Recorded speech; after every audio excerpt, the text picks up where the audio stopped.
Welcome back, everybody. As you saw, I was collecting sea lanterns.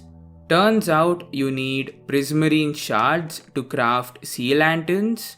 I thought all you needed was prismarine crystals, so I wasted an hour searching for ocean ruins only to learn you need prismarine shards later.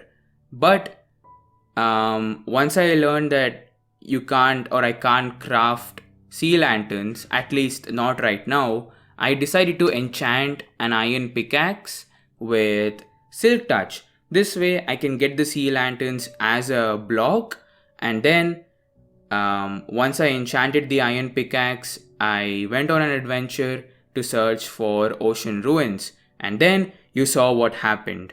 Now, why do I need sea lanterns? The reason I need them is because we are going to be building our starter house, which is a submarine. As you can see, we have a lot of copper and some other materials here and there. Now, that much copper, that took so long to collect. That took almost an entire day to collect. I kept branch mining. I didn't want to go into caves because I know I would die multiple times, so I just branch mined for all that copper. And while I was mining, I got a lot of other ores as well, mostly coal and iron, which is probably the two most important ores that I need, so that's good. We don't have to worry about coal or iron for quite some time. And before I started recording this episode, I came across a naturally spawned pink sheep, which is absolutely insane. So if you guys have any suggestions for this guy's name, let me know in the comment section below. I originally tied him up near this crafting table, and then I realized that this area was or is a forest biome. So wolves spawn, and due to that, there's a good chance that that guy is going to be killed.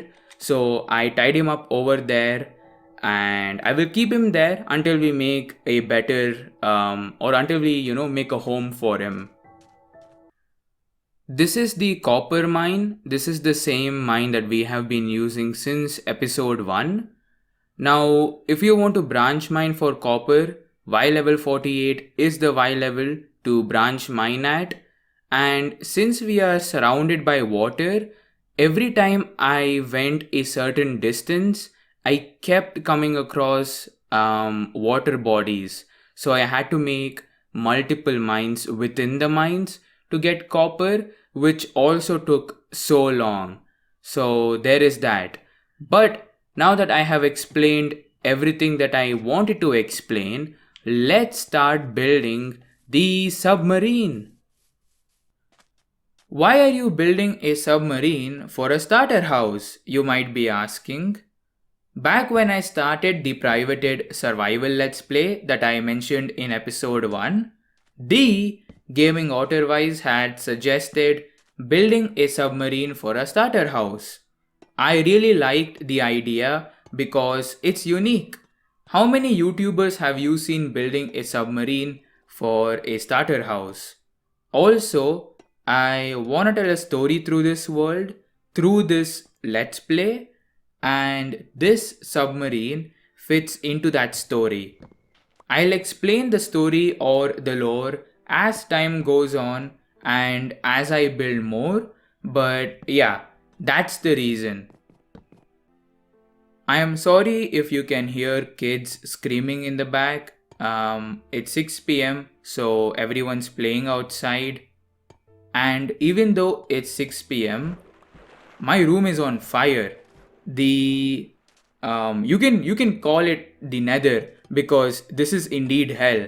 But the reason I'm using copper, what is that? Why are they screaming so loud? I thought that was a bird.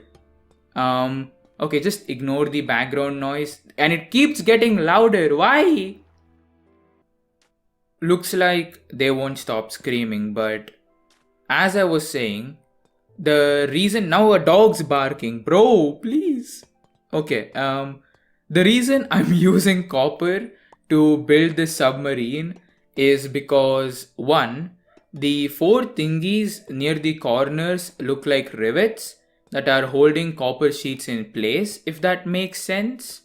2. This submarine is supposed to be blue. All of this copper is supposed to be oxidized because the reference for this submarine is GUP A from Octonauts. I don't know how many of you guys have watched Octonauts. Let me know if you have in the comments. But I loved watching Octonauts. The first thing that comes to my mind when I think of this show is the Oarfish episode. I don't know why though. Also, Otter had suggested I use yellow frog lights as headlights instead of sea lanterns. Using frog lights would make this submarine more accurate to the Guppy as well, but building a frog light farm without good gear would be a very slight inconvenience.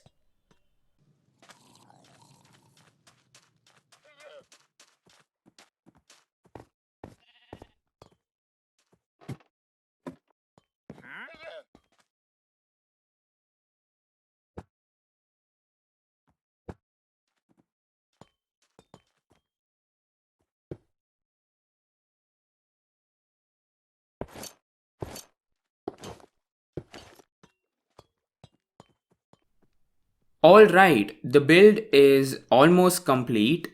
I need a comparator and a warped wood button. Now I need those because the button's going to go over here at the end, and I need the comparator because it's going to look like I have a bunch of buttons and levers here at the control panel of the submarine. So I need the comparator which will go over here. But yeah, the submarine is almost complete. I brought the pink sheep inside because it will be safe over here. This is the kitchen area. This is the control panel. I put a compass over here to make it look like this is the thing that gives us the direction. So there is that. Did I say that this is the kitchen? Maybe. But this is where I have put all our farming materials and food. So there is that. This is the crafting area. This is where I have put my first pickaxe, first diamond, and my first iron armor and shield. This is a small table for me to read and stuff. Here we have Jurassic Park, of course. It has to be Jurassic Park. Jurassic Park is my favorite movie. This is where I sleep nice and cozy, it's small. So, yeah, I'm sure this submarine will be oxidized by the end of the year 3000. But yeah, I mean, it has already started oxidizing a little, but it's going to take so long because all of this copper is so close together. And as you can see, there's a bunch of like sand and buttons around here. This is supposed to look like the submarine crashed into the beach. Now, why did it crash here? I will explain all of that in a minute. But yeah, this is all the wreckage that has been caused due to the crash. I don't know what else is there to show. Also, I put a bell. I don't know why I put a bell. In my head, it makes sense because maybe it's for an emergency if I'm about to crash or if there is some big creature near me when I am down below in the ocean. Maybe the bell is a sort of warning, I guess. Also, we have this cool tower, not tower, but antenna thingy. It's so simple, but it's so effective. I like it a lot. It's 2 iron bars and a button. So there is that. Also, I shifted the campfire over here. Now, the story in my head for what happened here is I was in the submarine. I have no idea why I was in the submarine. I have no memory of it. But the submarine ended up crashing into this beach. And when it crashed, all of this wreckage was caused and all that. And then since I had no memory of why I was in the submarine or where I was heading, where I came from, I decided to settle down on this island until I have further information. So this is where I like cook and stuff, and also I can watch the sunset from here. And I put barrels because I feel like barrels make much more sense as a form of storage, especially on an island like a survival island, right? So I removed the chests and I put a bunch of barrels. All of these have our items. So this is blocks, this is miscellaneous stuff, this is more blocks, ores. You get the point. And I moved the enchanting table over here. So, yeah, that is the idea behind this. Now, once all of this is fully oxidized, I'm going to make a marking on this submarine. So, there's going to be the Roman number for 4 on the side of the submarine over here. So, it is supposed to be like this is the 4th submarine from wherever it came from. So, basically, there are more submarines. So, this is the 4th one, and I want to build up on this story. Where did we come from, why did we crash here, why do I not have any memories of me before crashing here. And I want to slowly build up on that story, and I want to make this island into like a magical island, or not necessarily magical, but like a post-apocalyptic sci-fi, ruined structures, ruined robots with like cherry blossom. That's the idea which I was thinking, and which I also kind of hinted towards in the first episode. But yeah, that is the idea behind it. I hope you guys are excited to see what more we can add to this world. I'm sorry for the weird chair squeaky noises. My chair is wilding, but yeah, that's the idea. I know there was a lot of talking, but I wanted to like explain all of this properly so you guys get an idea of what I'm going for in this survival let's play. So yeah, now I'm going to go into the nether and try to get what I need.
I hate the nether. All of that just to get a comparator and a button. As you can see, the comparator is over there. It is supposed to look like it is used to control the submarine. And is there a drowned with a trident? That is a drowned with a trident. Okay, I'm not going into the ocean. Maybe from here. Maybe from here. Yeah, as you can see, the button is over here. The button will match the submarine once all the copper is oxidized. So there is that. Also, I was smart and I did not bring my diamond pickaxe into the nether, so I did not lose it. I also have my silk touch pickaxe. What is going on? Why are there so many wandering traders? There's one there, there's one here. This guy has lost all his llamas, and this guy has stolen one of his llamas. Okay, you do you. Yeah, I also renamed the diamond pickaxe into Crazy Diamond. In the last episode, I said I will be renaming my pickaxe into a JoJo reference. So that is exactly what I did. Now the name Crazy Diamond suits the pickaxe in my opinion, because when you mine diamonds, you get a lot of diamonds thanks to fortune, or a crazy amount of diamonds thanks to fortune. So that's the reason I renamed it to Crazy Diamond. Also, this enchanting setup is not permanent. I will move this to a better place once we have a better place to move it to. So this is the place where I have set up the nether portal inside that cave, which is right next to our mine. Now the reason I built the portal over here is because we can make it look like we found a hidden portal inside this cave. So that's the reason I put the portal here. We can make it look like the nether is crawling into the overworld, which is a cool idea, I guess. Or we could make it look like it's just a hidden portal, or I don't know. We can make it look cool. That is basically it. But yeah, this is going to be the end of this episode. Of course, if you guys have any suggestions, let me know in the comment section below. Now I was thinking of naming our submarine as well. So in Octonauts, they have a name for their submarine, which is Gup A, or Gups if I'm not wrong. So I want to name our submarine something as well. So if you guys have any suggestions for the name, let me know, as well as a name for the pink sheep. But yeah, other than that, I think that's basically it. I have explained everything, and I know there was a lot of talking and explaining in this episode, but I think it's important because I want to explain everything clearly so you all have an idea of what I want to do in this series. So yeah, hope you guys don't mind that. And yeah, that's basically it. I know I keep saying that and I keep talking, but if you guys have any suggestions, like in general, anything, no matter what, let me know. I appreciate all the suggestions. But yeah, I will meet you guys in the next episode. And until next time, keep working hard, never give up, and goodbye.